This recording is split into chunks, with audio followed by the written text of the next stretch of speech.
The U.S. withdrawal from WHO implications for global health. On his first day in office, President Donald Trump signed an executive order to withdraw the United States from the World Health Organization (WHO). Key reasons for the withdrawal.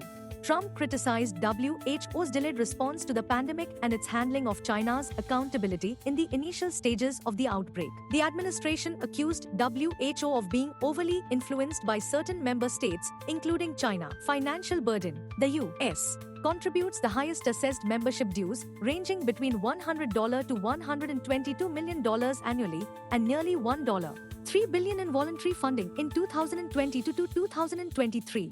Trump labeled this burden unfair when compared to China's significantly lower contributions. U.S. withdrawal from WHO implications. The U.S. contributes nearly 20% of WHO's funding.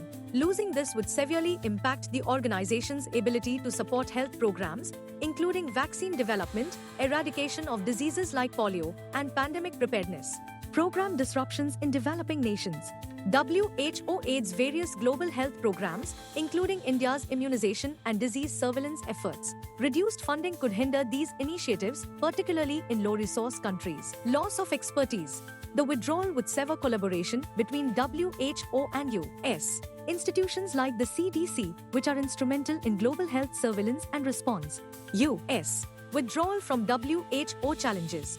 WHO faces significant internal criticisms, including slow responses to health crises and inefficiencies in implementing reforms.